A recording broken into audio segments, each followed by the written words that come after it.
Que ces moments soient sous ton contrôle, ô Père. Nous te disons merci parce que tu es le gardien de notre souffle. Père, nous te disons merci parce que c'est pour être reconnaissant envers toi. Car ta parole dit que sans toi, nous ne sommes rien, ô Père. Je bénis ces moments. Je bénis nos bien-aimés qui sont en train de nous suivre. Et ta main droite, Papa, se repose sur nous et ta main droite nous accompagne, ô Père. Que ton Esprit Saint soit à l'œuvre. Béni sois-tu, Père, à travers ta parole. Que l'honneur, la gloire te soit rendue au nom puissant de Jésus-Christ. Amen. Alors, bien-aimés, je vous salue tous dans le nom de Jésus-Christ. Et la grâce d'Emmanuel vous accompagne. Et pour cet après-midi, pour des raisons techniques, le mardi passé, on n'a pas eu le culte vu des raisons techniques. Alors, nous voici ce vendredi en direct. Que Dieu te bénisse, toi qui es fidèle à ton rendez-vous, fidèle à nous, vous qui nous suivez de partout, dans les capitales de nos villes, toi qui es en Afrique du Sud, toi qui se retrouve au niveau du Bénin, toi qui se retrouve au Cameroun, toi qui se retrouve en France, à Paris, que la grâce de mon Dieu soit avec toi. Alors bien aimés, nous continuons avec notre série d'exhortations concernant la prière. La fois dernière, nous avons abordé, on a parlé du but de la prière et nous avons pris le modèle de prière de la foi. On a essayé un peu d'aborder concernant cette technique de prière. Alors, aujourd'hui, Dieu a voulu que nous puissions revenir sur ce sujet concernant le but de la prière. Beaucoup m'en ont parlé parce que nous voulons que tu puisses aborder, décortiquer, aller un peu en profondeur de ce que tu as eu à aborder concernant le but de la prière. Nous avons parlé quel est le but principal de la prière. C'était avant tout d'avoir une communion avec Dieu, établir une relation très profonde avec le Seigneur. Nous avons encore parlé, le deuxième but, c'est d'établir une relation d'amitié entre Dieu et nous. Et le 2, c'est pour faire entendre notre voix. Poser à notre Dieu nos demandes face à nos problèmes. Alors, bien-aimés, nous allons parler comment établir une relation d'amitié avec Dieu. Comment établir une relation d'amitié avec Dieu. Écoute ce que nous dit la parole de Dieu dans Jacques chapitre 2, verset 23. Je lis au nom de Jésus-Christ de Nazareth. Ainsi s'accomplit ce que dit l'Éternel. Abraham crut à Dieu et cela lui fut imputé à justice. Et il fut appelé ami de Dieu.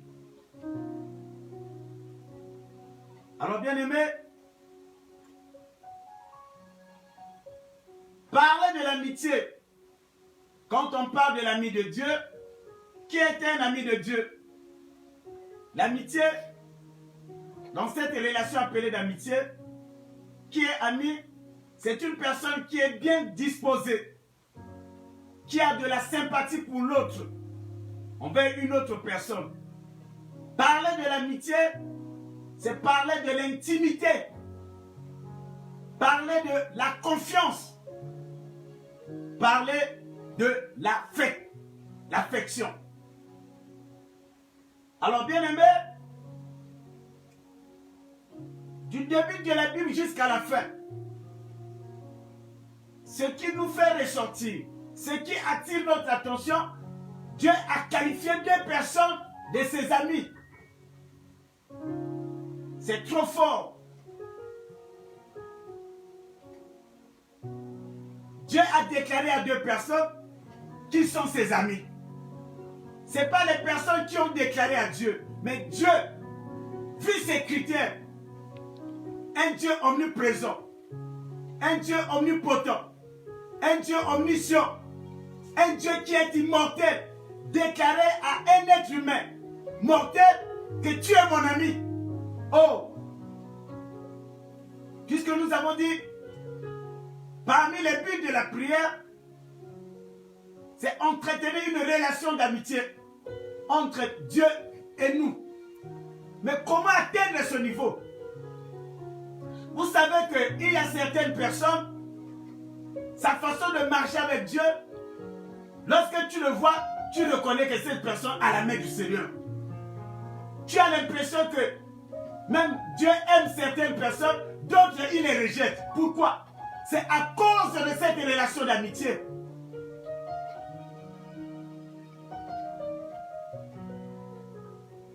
Bien-aimé, la Bible nous parle d'Abraham, la Bible nous parle de Moïse. Ces 2 grands, oui, ces 2 grands personnages, Dieu les a qualifiés comme étant ses amis. Et cette attribution, Dieu n'a pas donné ça à quiconque. Ici, ce n'est pas Moïse qui a dit que Dieu soit mon ami. Pas Abraham qui a dit que Dieu soit son ami, mais c'est Dieu qui l'a déclaré comme étant son ami. Oh, moi je crois au transfert d'esprit. Je crois au transfert d'onction. Il a dit qu'il envoyait sa parole est guérie. J'aimerais qu'à partir de ce soir, ton statut change envers ce Dieu-là. Pourquoi pas que tu sois qualifié comme son ami? C'est possible. Parce qu'Abraham était un être humain. Moïse était aussi un être humain. Mais pourquoi pas que ça soit toi? J'aimerais que tu puisses prêter ton attention. Merci pour les bien-aimés qui m'ont demandé que je puisse décortiquer ce thème. Bien-aimés, je refais la lecture. C'est Jacques qui nous le dit. Ainsi s'accomplit ce que l'Écriture. Abraham crut à Dieu et cela lui fut imputé à justice. Et il fut appelé ami de Dieu. Nous allons lire Ésaïe 41, verset 8. Quant à toi, Israël, mon serviteur, Jacob, que j'ai choisi, et descendance d'Abraham. Alléluia. J'ai fait référence. Il dit Jacob que j'ai choisi. Et descendance d'Abraham, qui était mon ami. Alléluia. Dieu précise qui était mon ami. Donc Dieu a eu référence à parler à Jacob. Il dit par rapport à Jacob, descendance d'Abraham, qui était Abraham, l'ami de Dieu. Alléluia. Alléluia. Écoute ce que nous dit la parole de Dieu. Nous lisons dans Exode 33, verset 11. L'Éternel parlait avec Moïse face à face, comme un homme parle à son ami, Dieu. Ah, donc l'Éternel parlait avec Moïse face à face, comme un homme parle à son ami. Donc Dieu qui parlait à Moïse face à face, la Bible dit que comme un homme parle à son ami. Oh bien-aimé. Alors, j'aimerais te dire ceci. Avec Dieu, le hasard n'existe pas. Tout est le résultat de quelque chose. Avec Dieu, rien ne tombe du ciel.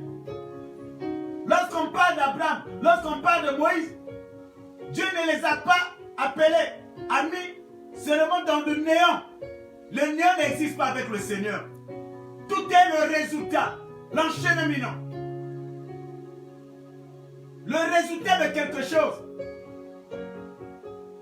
Bien-aimé, lorsqu'on est chrétien, le fait d'être chrétien, Dieu marche selon ses principes.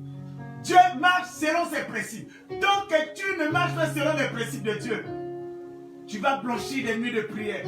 Tu vas blanchir, aller dans les retraites, sur les montagnes. Alors que Dieu fonctionne et Dieu marche selon ses principes, bien-aimés. Alors, bien-aimés, nous lisons dans Genèse chapitre 26, le 5e verset. D'abord, Genèse chapitre 12. Écoute ce que Dieu va dire à Abraham.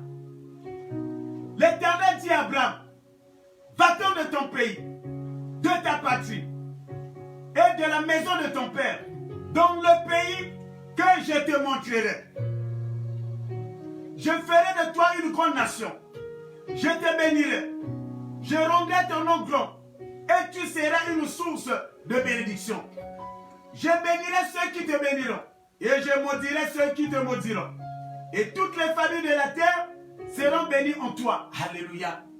Donc, qu'est-ce que la Bible nous dit? La Bible nous dit ceci. Abraham a entendu seulement la voix du Seigneur. Il a cru. Abraham a entendu. Dieu va lui dire, je t'envoie, va-t'en de ta patrie. Abandonne ton père, abandonne ta maman. Et tu prends la décision que je vais te donner. Abraham a quitté sa nation sans même te demander, mais si je pars, mais si elle échec, qu'est-ce que je dois faire? Alléluia. Il n'a pas raisonné. Écoute-moi bien aimé, les choses de Dieu ne raisonnent pas. Dans les choses de Dieu, pourquoi les chrétiens sont en train de buter? Parce qu'ils ont en eux un raisonnement. Lorsque la voix de Dieu leur parle, et la personne commence à raisonner. La personne commence à poser des points d'interrogation. Si ça ne tient pas, Abraham savait que la voix que j'ai écoutée est différente des autres voix. C'est la voix du plus grand maître. C'est la voix du plus grand esprit. Lorsque cet esprit parle, on n'a pas à douter. Alléluia. Lorsque cet esprit, cette personne parle, on ne peut que croire. Même si ça y d'échouer, je préfère échouer avec Dieu. Alléluia. Je préfère échouer avec Dieu. Lorsque Dieu me dit quelque chose, je ne pourrai jamais avoir des doutes. Bien-aimé, c'est là où lorsque nous lisons Genèse chapitre 26, le 5e verset. Pourquoi Dieu appelait Abraham son ami? Pourquoi? Parmi les raisons que Abraham a arraché cette qualification. Parmi les raisons, Abraham s'est fait différencier des autres serviteurs. La Bible nous parle de, il y a eu beaucoup de serviteurs de la nouvelle alliance jusqu'à l'ancienne alliance jusqu'à la nouvelle alliance. Ils étaient qu'à deux. Abraham et Moïse, que Dieu les a qualifiés de ses amis. Bien-aimés, écoute ce que nous dit la première raison. Genèse chapitre 26, le verset 5. Parce que Abraham a obéi à ma voix. Alléluia. Parce que Abraham a obéi à ma voix. Et qu'il a observé mes ordres, mes commandements, mes statuts, mes lois. Donc Abraham a obéi sans voix. Alléluia. Il a entendu seulement Dieu lui parler. Il n'a même pas vu ce Dieu-là. Est-ce qu'il était grand? Est-ce qu'il était petit? Est-ce que c'est un homme barbu? C'est pas pour son affaire. Il a dit c'est une chose. Il y a un être suprême qui m'a donné les ordres. Alléluia. Il y a un être puissant qui m'a ordonné. Et quand il ordonne, on ne peut qu'exécuter. Voilà l'obéissance. Oh bien-aimé, est-ce que tu obéis à la parole de Dieu? Est-ce que tu obéis au Dieu créateur des cieux et de la terre, celui qui t'a créé? La Bible dit que l'obéissance vaut mieux que les sacrifices. Pourquoi on obéit? Parce que c'est lui l'être suprême. Il a tout créé rien que par sa parole. Il a la capacité de te retirer de la course, bien-aimé. Même si tu es beau, même si tu es issu d'une famille riche, tu es issu d'une famille, c'est pas comment, avec un statut particulier, on ne résiste devant cette voie. Dieu va dire à Abraham, il dit parce qu'Abraham a obéi à ma voix. Il dit parce que Abraham a obéi. Donc Dieu sait que d'autres ont désobéi. Alléluia. Tous n'obéissent pas à la voix de Dieu. Il y a d'autres, quand Dieu les exige, Dieu leur parle, ils raisonnent. Lorsque Dieu dit quelque chose, ils n'obéissent pas. Mais Dieu dit, parce que Abraham a obéi ma voix. Alléluia. Parce qu'il a obéi ma voix. Parce qu'il a dit oui à moi. Parce que tout ce que je lui ai dit, il n'a pas raisonné. Il n'a pas hésité. Voilà la particularité d'Abraham. Oh bien-aimé, quand on parle de l'obéissance, l'obéissance n'est pas une mince affaire. L'obéissance, c'est l'action ou l'état de celui qui obéit. L'obéissance, c'est la soumission. Lorsqu'on parle de la soumission, c'est la disposition à se soumettre à une personne, à lui être docile. C'est-à-dire, c'est laisser instruire par cette personne. Alléluia. C'est laisser dominer par cette personne. C'est laisser entraîner par lui. Lorsqu'on parle de l'obéissance, avec l'obéissance, on ne raisonne pas. Ce qu'elle déclare, la parole, c'est ce qui ressemble de ta vie. Oh chrétien, chrétienne, les moments que nous traversons, est-ce que les chrétiens ils sont encore là? Est-ce qu'ils sont encore debout? Est-ce qu'ils sont en train d'obéir à la parole de Dieu? Nous avons des chrétiens infidèles qui ne sont plus fidèles à ce Dieu à cause de ces moments difficiles. Les chrétiens qui se sont écartés du chemin de la parole de Dieu. Les chrétiens qui se sont écartés du chemin de la vérité. Bien-aimé, c'est Dieu qui te parle. Il dit, lorsque vous entendez ma voix, n'endurcissez pas vos cœurs. Lorsque nous prions, c'est pour chercher à avoir une relation d'amitié avec le Seigneur. Que Jésus-Christ soit ton ami. Lorsque tu es son ami, écoute ce que nous dit. Qui est l'ami de Jésus? La réponse, c'est Jean 15, 14 qui nous répond. Jean chapitre 15, verset 14. Vous êtes mes amis si vous faites ce que je vous commande. Alléluia. Jésus dit que si tu es son ami, si tu veux être comme Abraham, Dieu va prendre la décision de détruire Sodome et Gomorrhe. Il dit, je ne peux pas commettre cet acte, accomplir cette action sans avertir mon ami Abraham. Mais qui était Abraham? Alléluia. Dieu a évité de surprendre Abraham. Dieu a compris que avant de détruire Sodome et Gomorrhe, je dois d'abord parler à Abraham. Pourquoi? Parce qu'Abraham était son ami. Lorsque tu es l'ami de Dieu, rien ne peut se passer dans ta famille sans que Dieu puisse l'Éternel puisse te signaler. Rien ne peut se dérouler dans ta nation sans que Dieu puisse intervenir pour toi. Lorsqu'il y a une situation qui arrive dans votre maison, quand tu es l'ami de Jésus, quand tu es l'ami du Seigneur, il va te tenir en alerte, une alerte. Pourquoi beaucoup de problèmes te surprennent? Tu es surpris toujours des situations. Pourquoi? Dieu ne te regarde pas comme son ami.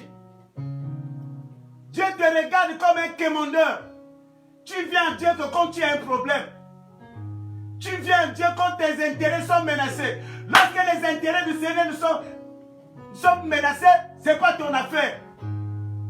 Oh bien-aimé, que cette parole de cet après-midi te touche. Change ton statut. Change ta manière de voir les choses avec le Seigneur. Quand tu es malade, quand ça ne va pas bien, tu vas auprès des féticheurs. Quand tu as des situations, tu vas consulter les marabouts. Quand tu as des problèmes, tu fais recours à autre chose.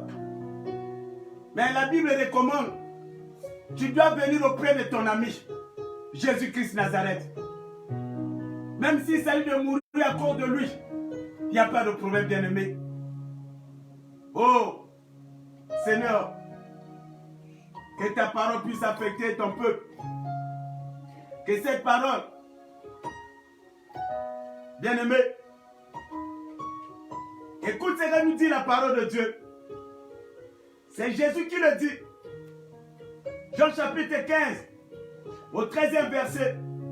Un ami se sacrifie pour son ami. Alléluia. Un ami se sacrifie pour son ami. Qu'est-ce que nous dit la parole de Dieu? Comme tu as dit, Abraham, quitte. Abraham était à côté de ses parents. Abraham était à côté de sa famille.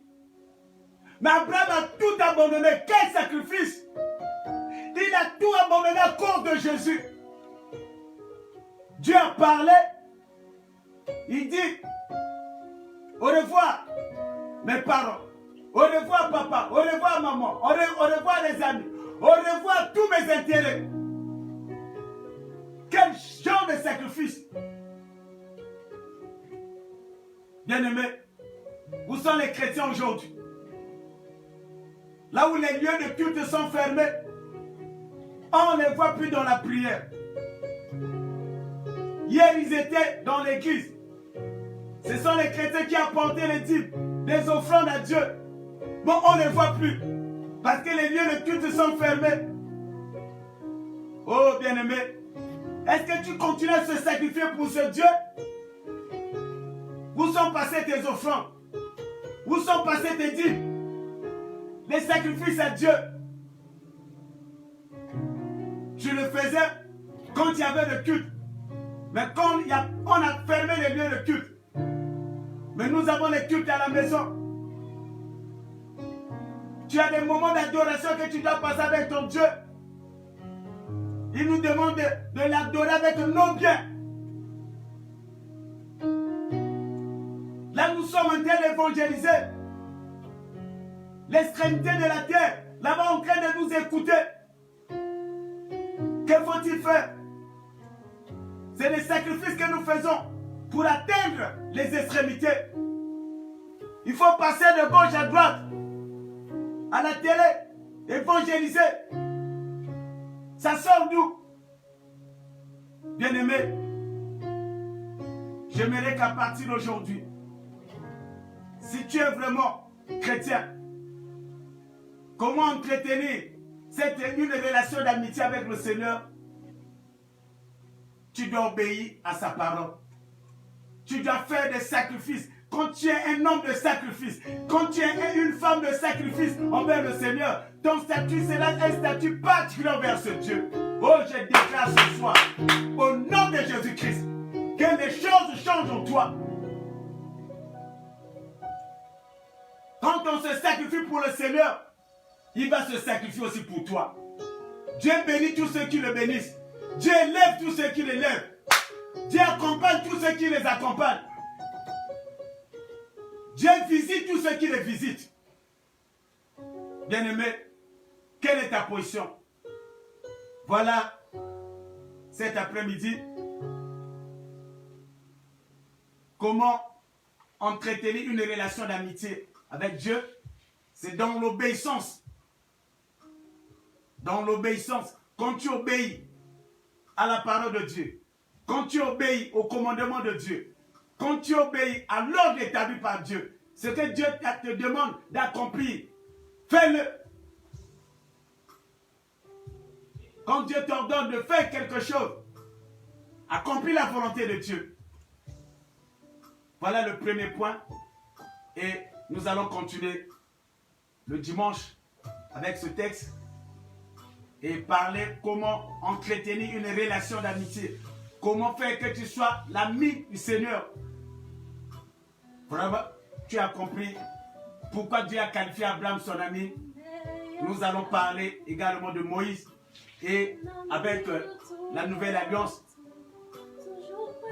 Bien-aimé, que Dieu te bénisse. Alors, j'aimerais que tu puisses recevoir Jésus-Christ dans ta vie. Reprends les mots et phrases que je vais prononcer. Dis avec moi, Seigneur Jésus, à partir d'aujourd'hui, je prends la décision de te recevoir dans ma vie comme Seigneur et Sauveur personnel.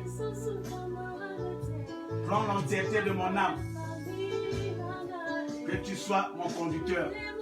Je prends l'engagement de te suivre toute ma vie au nom puissant de Jésus-Christ. Amen. Et je vais prier tous ceux qui sont malades. Élève ta main droite et je vais prier pour toi. Éternel, tu es Dieu. Je bénis au Père, les bien-aimés qui t'ont écouté. Là où ils se retrouvent, ceux qui sont malades, les maux de tête, les maladies chroniques, les maladies comme des mauvais sorts, au nom de Jésus-Christ Nazareth, je proclame leur guérison. Que toutes ces personnes soient guéries en cet temps, au nom de Jésus-Christ. Partout ils me suivent, qu'ils soient en France, qu'ils soient en Belgique, qu'ils soient en Afrique du Sud, qu'ils soient à Brazza, au Cameroun. Père, que ta puissance de main droite les affecte au nom de Jésus. Je les arrache entre les mains de l'esprit de mort au nom de Jésus-Christ Nazareth. Béni sois-tu, Père, que l'honneur, la gloire te soit rendue au nom de Jésus-Christ. Alors, bien-aimés, nous allons nous retrouver le dimanche. N'oubliez pas ce rendez-vous dimanche à 8 h. Je serai en direct à la télé Congo et ce sera un culte en direct à partir de 8 h sur le temps de réveil. N'oubliez pas ce grand rendez-vous sacré. Soyez nombreux et vous serez bénis également par sa parole. Alors, je vous salue tous. Que Dieu vous bénisse. Que sa grâce repose sur vous. On se retrouve le dimanche à 8 h et dimanche à midi pour le culte en direct sur Facebook et sur YouTube. Que la grâce d'Emmanuel vous accompagne. Merci. Bye bye.